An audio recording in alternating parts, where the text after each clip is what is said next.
Guten Tag. Hi, hey, hello. Welcome to No Way.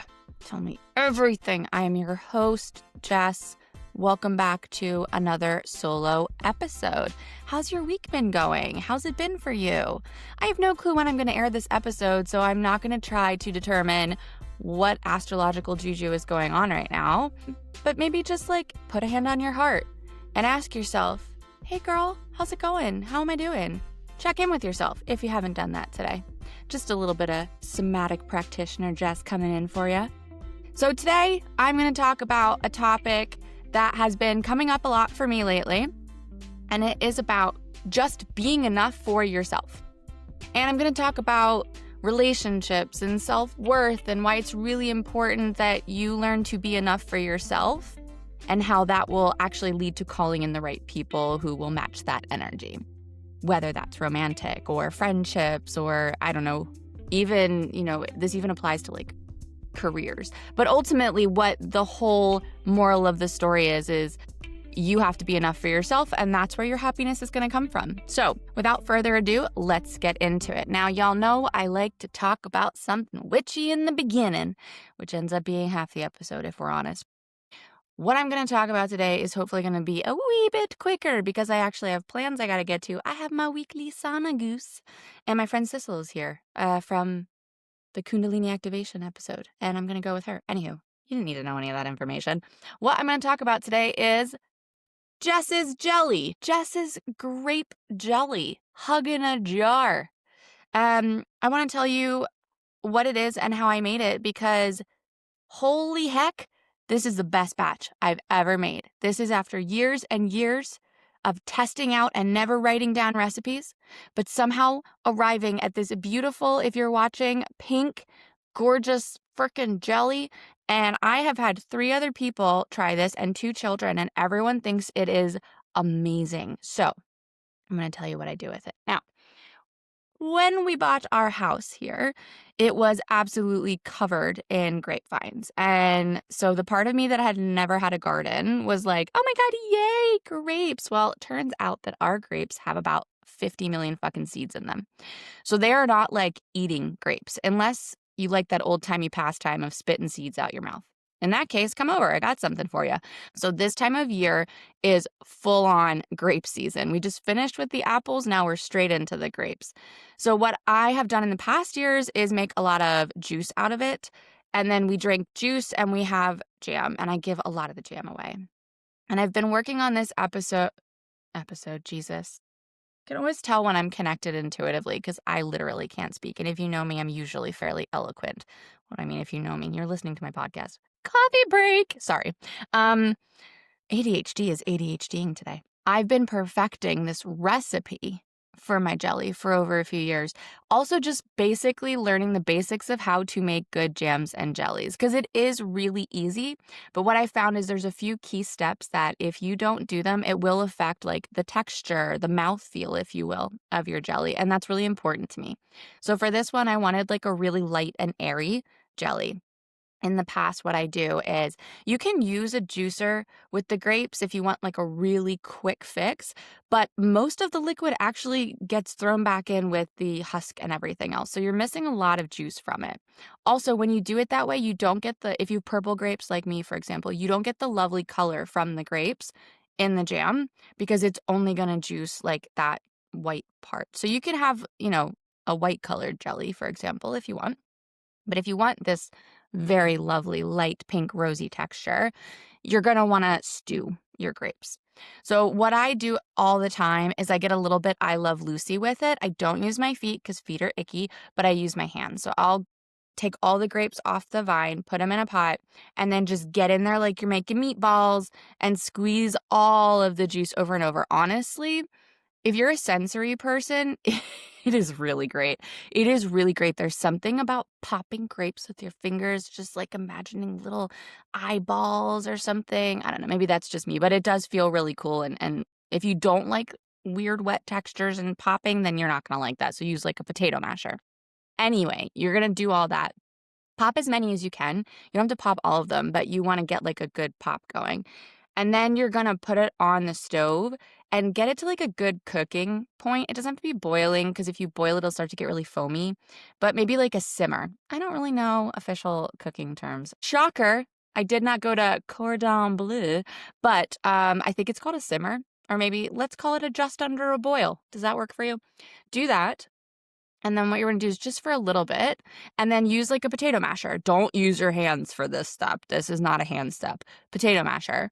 Mash the rest of the grapes. So what you're going to do is make sure that they're all popped, but also you're going to be kind of extracting some of that color. Let it simmer for a longer time.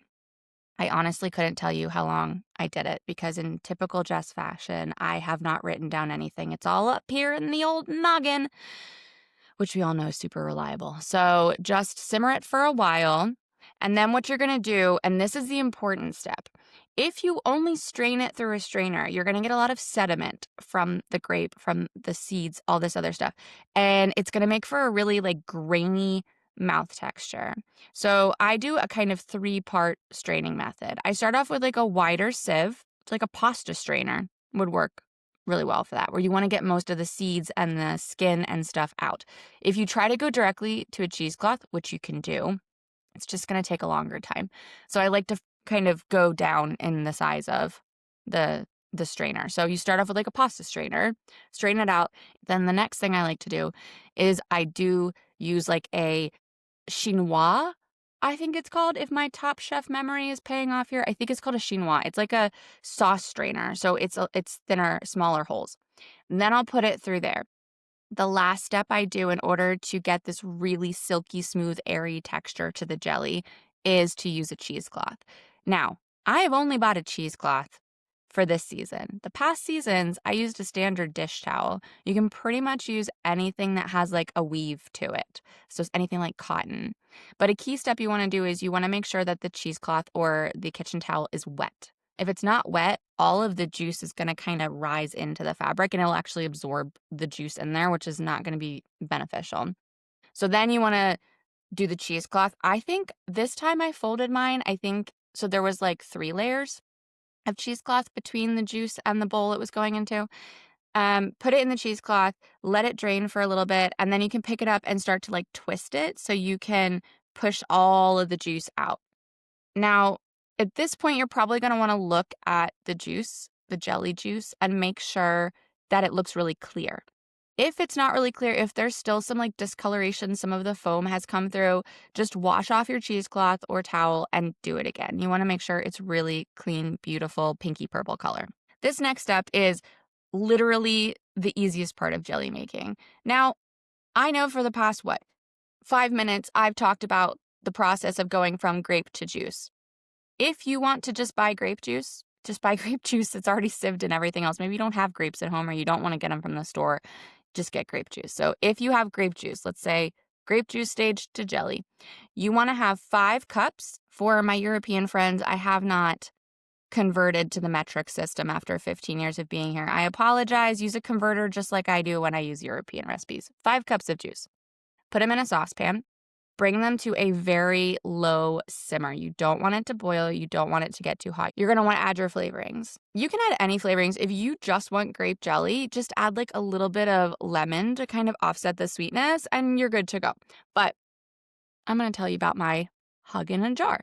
So with Kitchen Witchery, as I've mentioned before, I love to include an intention with the ingredients that I'm including and how I want someone to feel when they're eating the thing I'm making. So this time of year is when it starts to get really dark and cold and rainy, and I wanted a really cozy jam that made you feel like a hug in a jar, basically. So I kind of tried to think about what flavors, aromas, ingredients make me think of those things. One of them is vanilla. So I wanted to add a little bit of vanilla in there. The other one is cinnamon. From a feeling standpoint, cinnamon always makes me feel really cozy. It's like Christmassy and, that time of year, super cozy. So I wanted to use cinnamon for that.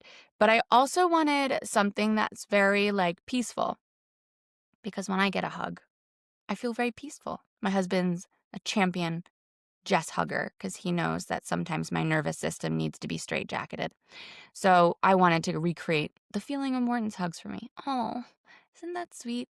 Maybe one day when I'm dead, my kids will listen to these episodes and remember that mom was crazy, but also that her and dad were in love. Isn't that sweet? Anywho, I always tell you things you guys probably don't care about, but here we are. This is for you, girls. Okay, so you have your strained juice. It's really beautiful. There's no like floaties, there's no foam on top. So, what you want to do is you want to make your tea with the lavender because you don't want to have the lavender buds in there. That would be a weird mouth feel and probably taste kind of gross. So, what we're going to do is we're going to make a tea. So, you want to heat up your grape juice, 5 cups of grape juice. You're going to put in a 1/4 cup of lavender flowers. Now, I have used lavender from my own garden, so I know that it is edible. If you're using lavender that you buy from a store, make sure that it's food grade lavender because there is a difference. You don't want the ones that they use for like underwear drawer potpourri. Food grade lavender. I guess you could also use lavender extract, but we're making this witchy, so just get the lavender buds from somewhere. You can buy them. So then you're going to put a 1/4 cup into the juice. That is for having a nice calming effect. So when you add the lavender buds, if you want to be witchy, ask your lavender buds to bring calmness to this jelly. The next thing you're going to do is you're going to take half a vanilla bean, cut it lengthwise and scrape out the seeds, add it to the liquid. And as you add it to the liquid, if you want to be witchy, you're going to say vanilla. Please add love and comfort to this jelly. Mix it up. And then you're going to take a cinnamon stick. You're going to use the cinnamon stick to stir it. I like to stir it. I mean, I think like people normally say like 3 times is the general witch rule, but do what you want to do, girl. So I think I normally just do whatever feels right until I'm finished speaking. So then I'm going to ask the cinnamon to bring coziness, comfort, and to amplify the feelings, because again, I always use cinnamon for amplification and potency, to amplify the feeling of comfort in this jelly. You're gonna simmer it, but then you gotta turn it off and let it steep.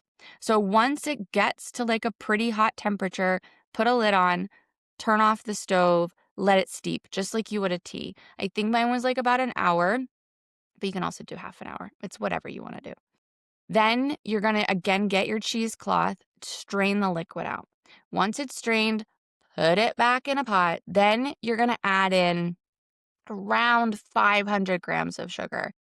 I don't like a super sweet jelly, so I do 500-ish grams. The recipes that I normally used, I think it was 750 grams of sugar, which, whew, that's maybe too much sugar for me personally. But if you have a sweet tooth, if sweet tea is your jam, then you're probably, your jam. See what I did there? I didn't even realize that. You're going to want to put 750 grams. Oh my God, I just said I don't use metric and I'm using metric. Oh my God, this is what happens when you live in 2 different worlds.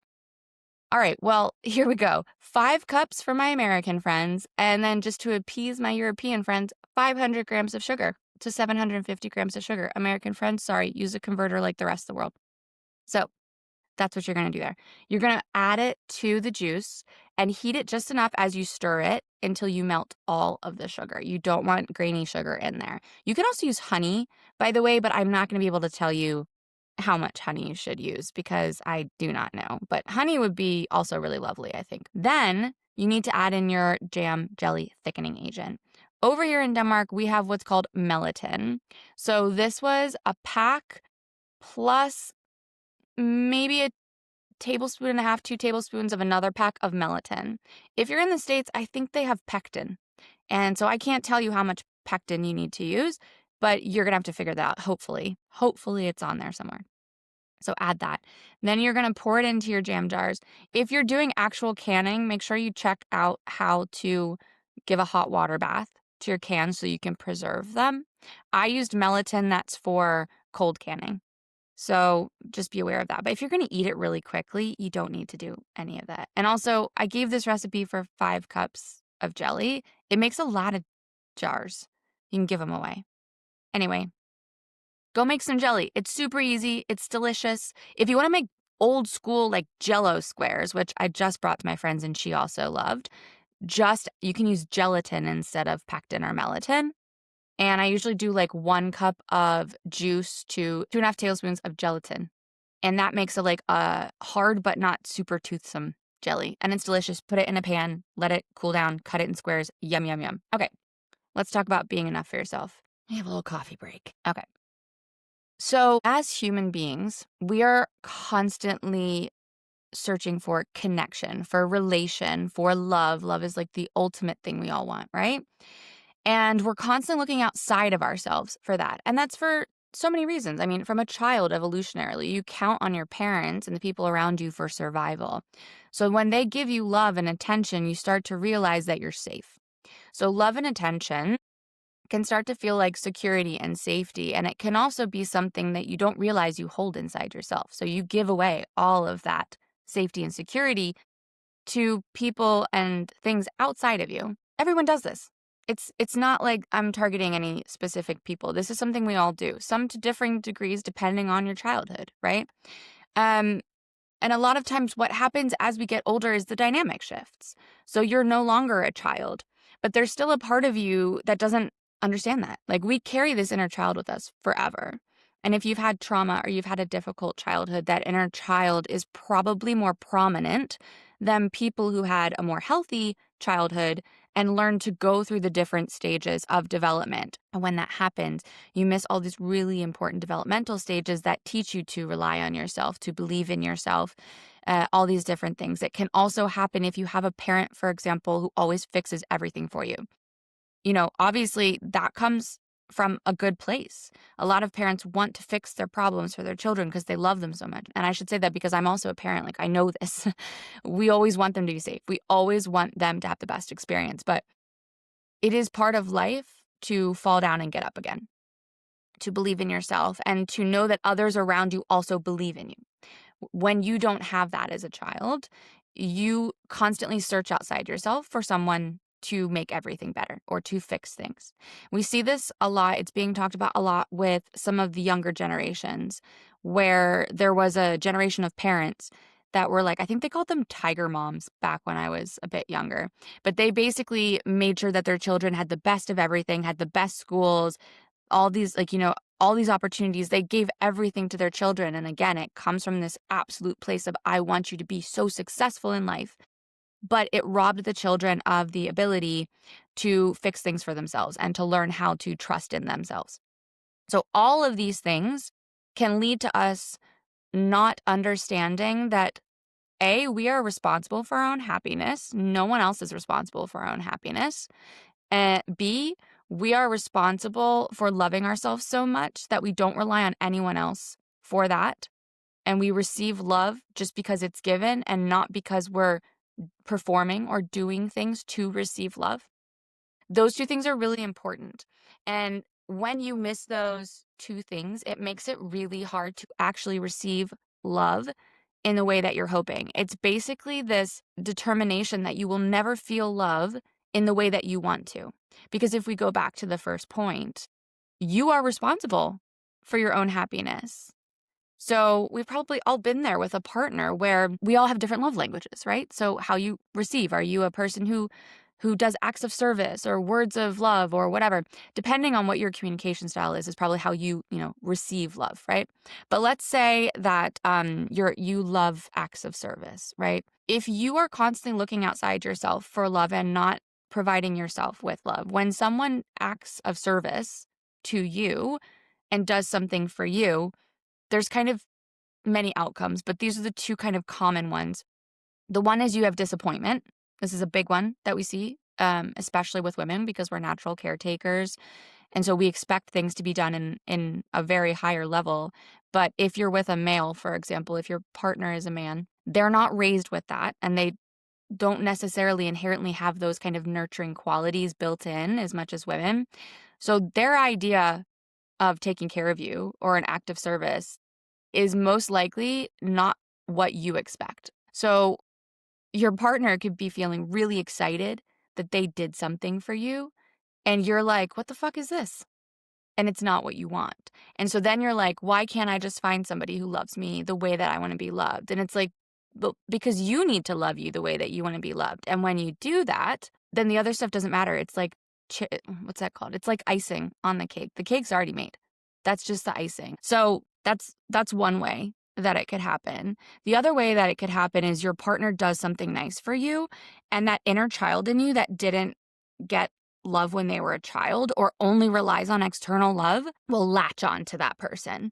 Because for some of us, especially if you're a female and you have parental wounds, father wounds, daddy issues, if you will, when you have a romantic partner who shows you love, you become extremely dependent on that because your inner child basically wakes up, that wound in you opens up, and it's like, oh, I can fill this now. I can get this need met by this person.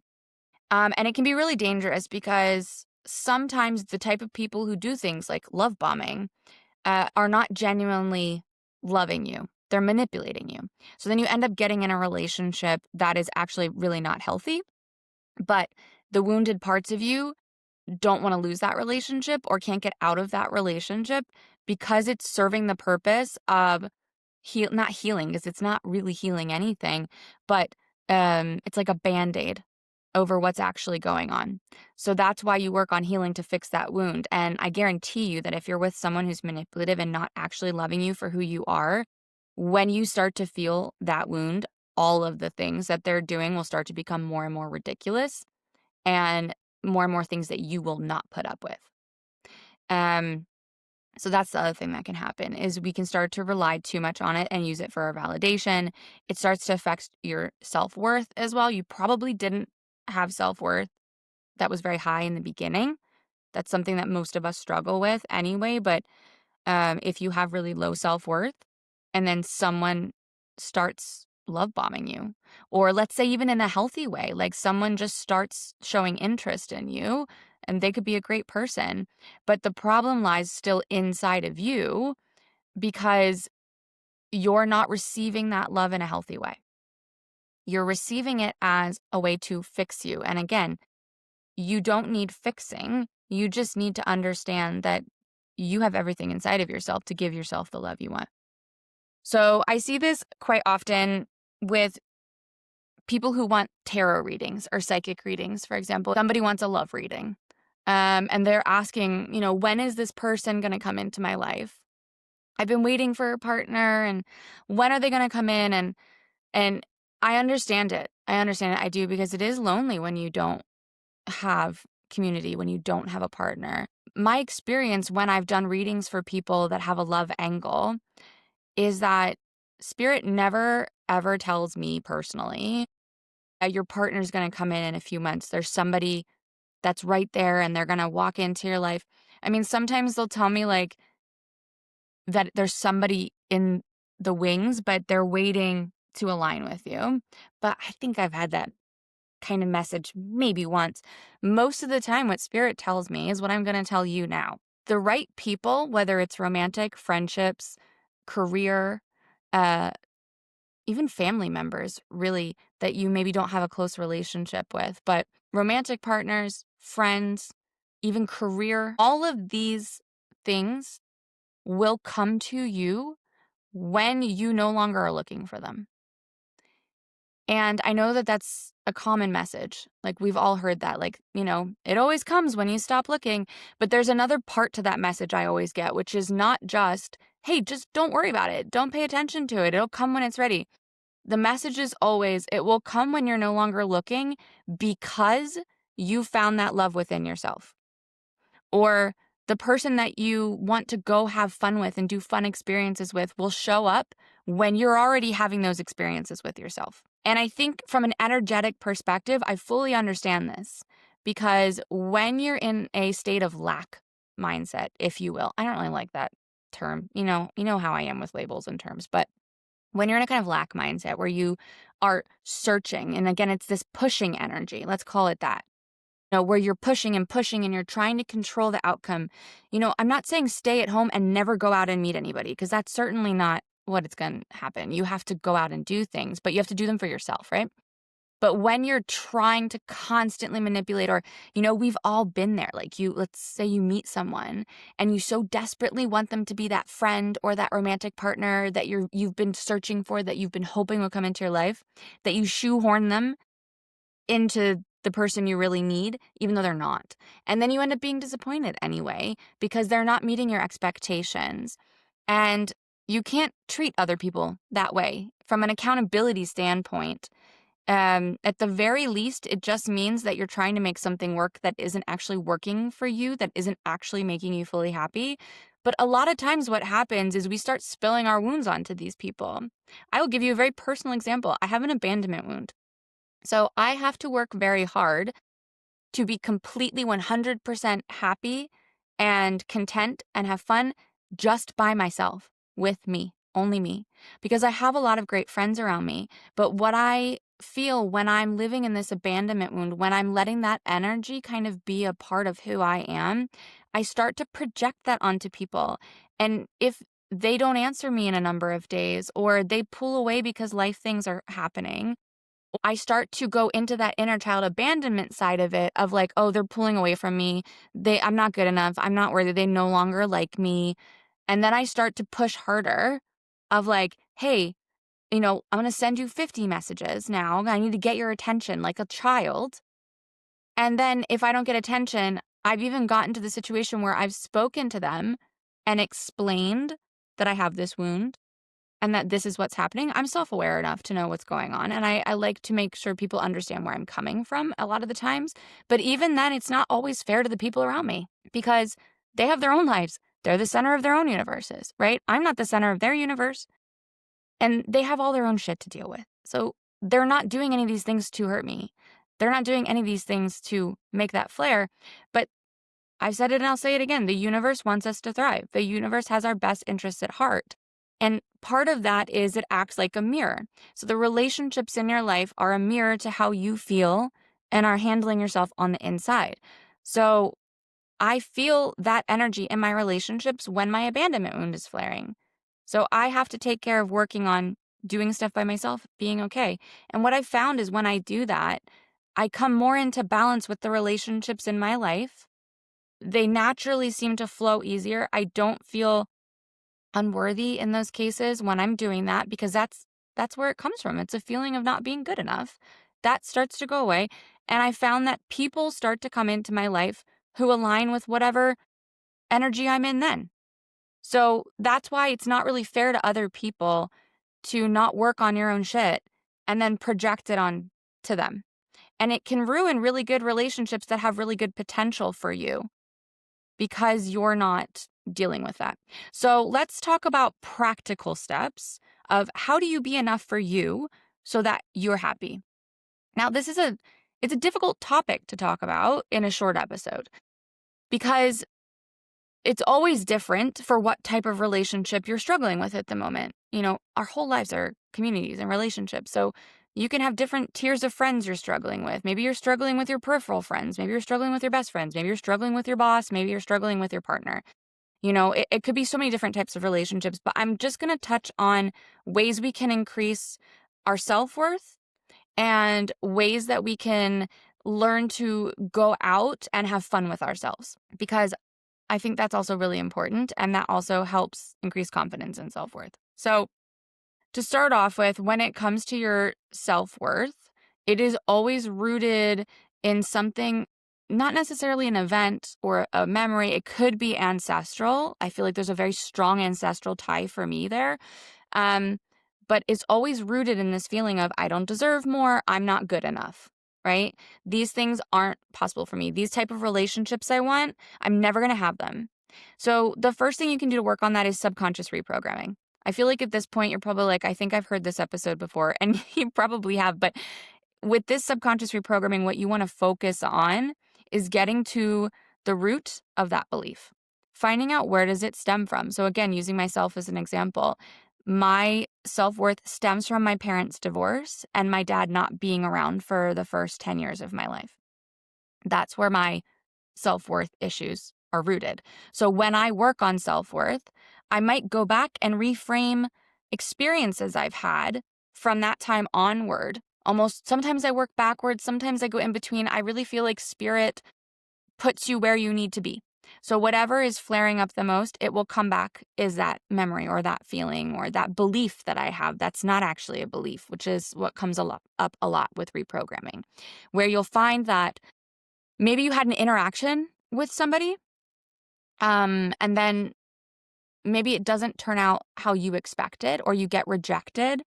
And you create this personal identity, this belief that it's because you're not good enough. And then you compound on that. Every single time something even slightly similar happens, your subconscious brain recognizes that as the same thing, and it catalogs it as another proof point that you're not good enough. So you have to do the subconscious reprogramming to go in and reframe these experiences and remove these limiting beliefs and replace them with true beliefs or beliefs that you want to start pulling into your life. So one way you can do that is, you can find many meditations on Spotify. There's not so much subliminal reprogramming on any of the public platforms. So I guess you'll just have to work with me, or other people. There's many other people. Find someone who resonates with you. But there's kind of a few different ways that I go about it with my work. So let's talk about reframing an experience. We've all had a traumatic experience in our life, right? So there's a couple different ways that you can go about dealing with that. Let's say you go into a subconscious reprogramming, which is where you do a sort of trance-like meditation, almost like a self-hypnosis, where I take you into your subconscious. I get you into a gamma or theta brainwave state, which is where you can access your subconscious. You go into that, and what you're going to do is pull up the memory. And there's 3 ways that we can deal with this now. So there's a clearing method, which I feel like is one of the good, more spiritual ways to do it. And again, these different methods kind of speak to different people. So maybe one method resonates more with you. That's kind of what I've found. So the emotional clearing method is more of a spiritual method. And I do use energy work a lot there with you while you're in there. But we go back to a memory that's causing you a belief that's not right, or a pain or something tied to whatever we're working on with self-worth. We go back and we basically imagine like your timeline. And we go back on your timeline to this memory. We land on the timeline. We clear this memory completely. So we basically spiritually remove it from your timeline as if it didn't happen. And then we move forward on your timeline to replant a different memory or a different belief. That's one way that you can do it. I find that people like that one when they're looking for a more spiritual, energetic angle to it. But some people are more practical about it. So the other way you can do it is you go back and you locate this memory that's tied to a belief maybe, and you show up in this memory and you reframe it. And there's there's 3 ways within that you can do it. Let's say 3. One of them is kind of fun. I don't know if it's more effective than the other 2. I feel like it's very personal. But one is you show up and you put yourself back into that moment. So let's say you were at a birthday party, and I don't know, you jumped on the trampoline and you peed yourself and everybody laughed at you and you thought you were a loser and everyone made you feel really bad about yourself. What you could do is go back to that memory in this hypnosis state, be your younger version of yourself. And this time at the birthday party, you don't pee yourself, right? That's one way. You just jump on the trampoline, everybody joins in, everyone has a great time. And then you get your goodie bag after cake and you go home and nothing happens, right? That's one way that you can reframe the experience. The other way is that you could show up as your idol parents, your dream parents. Don't ask me why. For whatever reason, when I did this exercise with myself, my dream parents were Burt Selleck. Is that his name? Tom Selleck. Tom Selleck, not Burt Reynolds. I get those 2 mixed up. Tom Selleck and Carrie Fisher. Those were my dream parents. When I go back. I don't know why. Don't ask me why. I also have Gloria Steinem come in sometimes as my dream parent. I think because she was crazy feminist. Anywho, stick to the point, Jessica. So you can go back and you can have dream parents. So in this one, maybe this is one where I would say you wouldn't use it so much for this example, but let's just work with it anyway. So you go back, you're jumping on the trampoline and you pee yourself and all the kids laugh at you. But in this one, your dream parents come in and they basically give you a hug. They tell you everything's okay. They tell you everybody pees their pants. It doesn't mean anything about you. They basically build up your self-worth in that moment so you don't feel bad about yourself. And then they say, we're going to go get ice cream cake at Dairy Queen, and you leave. The other way that you can do it is to reframe it that you come back yourself as an adult to connect with your inner child and basically do kind of say the same things as your dream parents would say, but as yourself. I always recommend this version and like this version when you're working on building a relationship with your inner child. If you don't already have a very strong connection to your inner child, this is a really good way to build one because working with your inner child requires trust, especially if you have a background of trauma. When you have a background of trauma, your inner child is going to very much not maybe trust the things that you say or be wary of working with you, and you have to build up the connection. So that's kind of one way that you can do it. So going back and doing subconscious reprogramming to help with your self-worth is really great.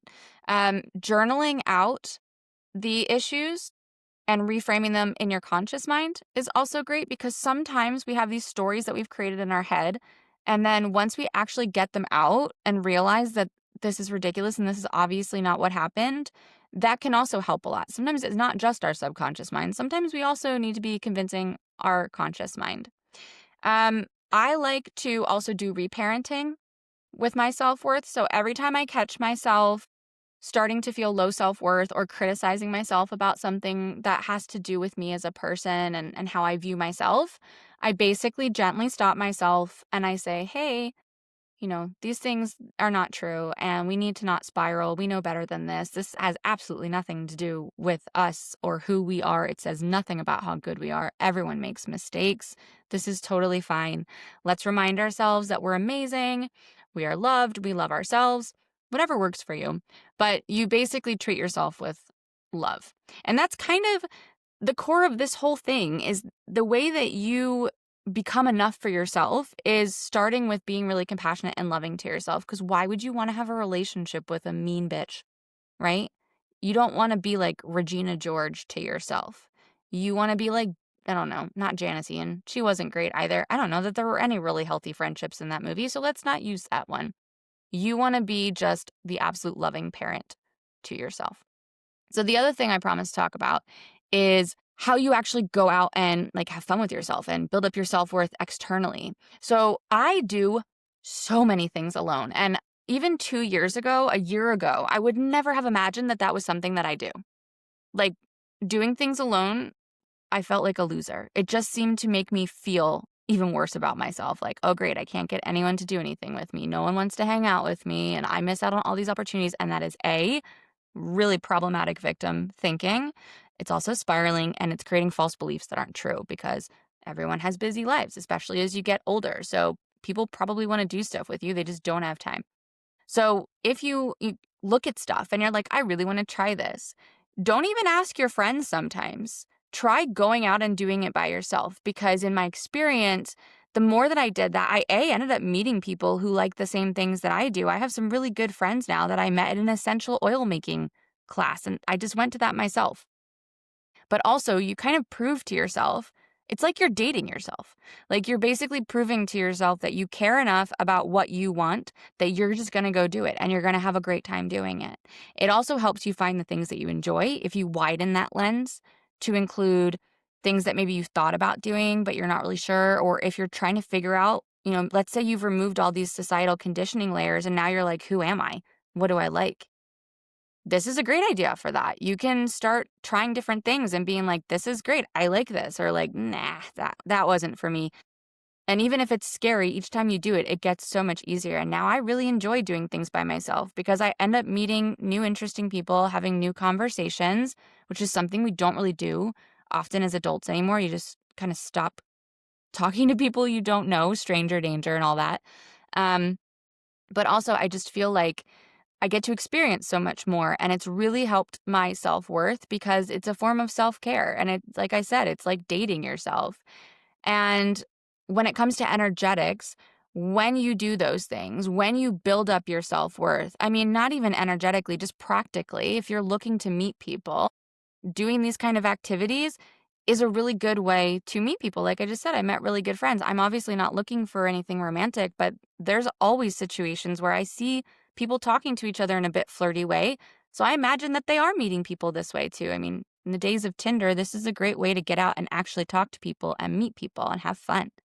So, practical standpoint, you're more likely to meet the people you're looking for and have the relationships you want to have when you actually go out and do things that you love, that make you happy and serve your joy.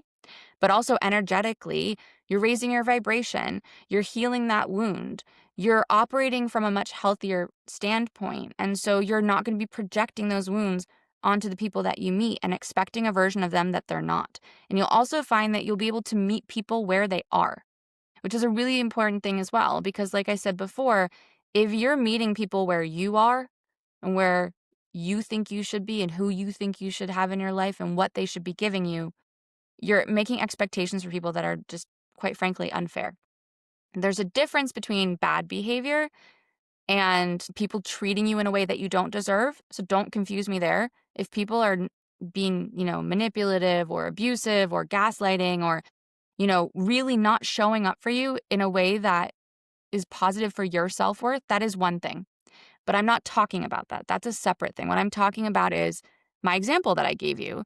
No one's doing anything to me to hurt me. No one is trying to, you know, be mean to me or whatever, but my projections of my abandonment wound are being put on them and I'm expecting things from them that aren't fair to them. And you can't have good relationships when you're like that because you'll either end up pushing people away from you because it's a protection mechanism because you don't want to be hurt and you feel like everybody abandons you, and that's a self-fulfilling prophecy because you start pushing people away just so you don't feel abandoned and you end up being abandoned. Whenever I feel abandonment, I like to tell myself, this is not abandonment, it's just alignment.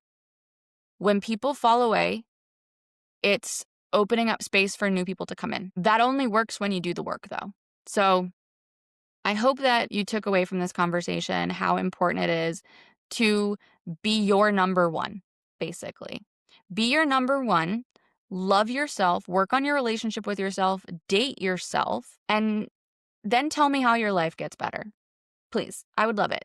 That's not to say that I don't get lonely when I don't have people to do stuff with. Of course, everybody gets lonely. I'm a human being. So I'm not saying this is going to make you always feel happy and fulfilled all the time, but it will definitely make you feel more fulfilled and it will absolutely help your relationships be a lot healthier. All right. Card time. Guess who my cards are from? Who? Who did you think it was? Colette Baron Reed? Wrong. Just kidding. That was probably really loud, and I'm sorry. I got a new deck, peeps. Look, it's beautiful. It's called the Herbal Astrology Oracle by Adriana Ayales. Artwork by Josephine Clerks. These are so pretty. I saw them at a spiritual expo I went to this weekend, and I just had to have them. They're so beautiful, and they're so Jess-coded because they have beautiful messages of guidance from the plants, but it also includes. Speaking of that, I got to get the book. I'm going to have to use the book today because I literally just got these like 2 days ago. So I can give a little bit of intuitive guidance, but it also gives you like how they were used in the cultures that they come from, how they have medicinal uses, what, food uses they had. And the artwork is just crazy beautiful. And then she also links them to astrology. So wham, bam. Everything about it is very Jess-coded for me. And if you like them, I recommend them. They're really beautiful. They're easy to shuffle. They're not super slippery. They're maybe too easy to shuffle because, oop, there we go. I spoke too soon. Oh, cute. It's Poppy. Poppy is my soul cat, if you don't know. It's Poppy. Just honestly, if you're watching, look at how gorgeous that is. I mean, yowza. Props to Josephine because it's gorgeous. All right, let's pull up what Poppy means here. Oh, it's an herb of Neptune. It says, mystery of dream time, the great unknown, breaking addictive habits, releasing unhealthy relationships, and aligning to new intentions. I'll just read you the whole thing today. Let's just do that. The earliest references to poppies are found in the ancient land of Sumer, located in what is now Iraq and Kuwait. Sumerians grew poppies all the way back in 3400 BCE and cultivated the plant for both its medicinal and recreational use as opium, calling it hulgil or the joy plant. The euphoria-inducing plant quickly became a staple of cross-continent trading. It first gained influence in Assyria and ancient Egypt. Eventually, it was one of the most important and profitable products being transported on the famous Silk Road across much of Asia. Civilizations rose and fell, but poppy remained in many traditions. By the early 1800s, the unassuming flower led to mass addiction and the Opium Wars. In 1806, morphine was isolated from the poppy and named for the Greek god of sleep, Morpheus, because of its sleep-inducing properties. It was hailed as a godsend with its extraordinary ability to numb any pain, no matter how severe. Next came codeine, another powerful pain reliever. Pharmaceutical companies began to manufacture heroin from poppies. This just took a turn. It was indeed a popular medicine for a long time before its addictive properties were brought to light. Now it's listed as one of the most harmful drugs in the world, even though to this day its raw material is used to manufacture dozens of pharmaceutical drugs. Okay. Guidance. Poppy's piercing dual nature and history are closely representative to that of the Devil card in the tarot. The Devil represents the darkness of material obsession, addiction, and pursuit of false ideals for the sake of vanity and personal gain. The constructs of this reality, Saturn, have enabled a contorted darkness that does not belong to the soul signature of this divine flower, Neptune. Look deeper through the lens of her beauty to find that she embodies the mystical magic of the dream time, the place of unbound potential where we regenerate daily and commune with the divine. Be aware that excess and abuse of mystical powers or substances mean that you'll likely end up lost in her dark labyrinth. Break the temptation and addiction to thought patterns and experiences that lead to escapism and empty intentions, and align to the light found within the mystical darkness found in the dream time. All right, well, there you go. It was a little bit darker, I think, than any of us were expecting, especially after the last card pulls, but I hope that resonated with some of you. I think if it goes a little deep and you're wondering what the heck was that talking about, I think basically the whole thing that I took away from that card is that we as humans have the ability to choose the light or the dark side. Let's use a Star Wars reference there. Choose the light or the dark side. And we can live in both. But your thought patterns have the ability to be both inspirational, both healthy, and unhealthy, depending on your direction of them. So if you're, let's use the love language, right? If your love language is acts of service or giving gifts, it has the potential to be both wonderful and manipulative. When you're giving parts of yourself, when you're giving love, make sure that you're giving love from that healed place of, I'm giving you this with love only because I want to give it to you, not because I'm giving you this with the expectation that you will love me more or that you will give me something in return, because that is the unhealthy side of the poppy, the card, right? The healthy side is giving with absolute nothing tied to it, right? That's an example. But that's how the way that we go about life, our thought patterns, our behaviors, they can be rooted in darkness or they can be rooted in light. And we get to choose how we go about that. But the thing is, when you're operating from a wounded part of yourself, you will find that you quite often are operating from the root of darkness. And it's not necessarily evil or sinister. And I think we need to remember this when we think about other people's actions towards us, because sometimes people's actions towards us can be harmful. They can cause wounds. But part of the healing journey is getting through the anger and the pain to understand that the majority of the time, people are not consciously doing this to hurt you or manipulate you, but they don't know better because they're operating from wounds. And that's why people's thoughts and behaviors are quite often seen as projections or mirrors back to them. So when you're looking for love outside of yourself, when you're looking to increase your self-worth inside of yourself, it has to come from a genuine place of love, of truth, of authenticity, and it needs to be seen from that lens and understood that any other way to act, to be, to give is inauthentic and unhealthy. I hope maybe that clarified a little bit more. If not, good luck out there. Anywho, thanks for tuning in today. I'm so glad if anyone is still around. I love you all. I hope you have a really good week, and I will talk to you again soon. Make sure to like, rate, follow, share the podcast with anyone you can think of. It really, really helps me, and it helps it get out to more people who need to hear my messages. Maybe not today's, but other days. Let's see. And then also make sure to follow me at jess.solstice, SOULSTICE, on Instagram and The Talk. And talk to y'all later. Bye-bye.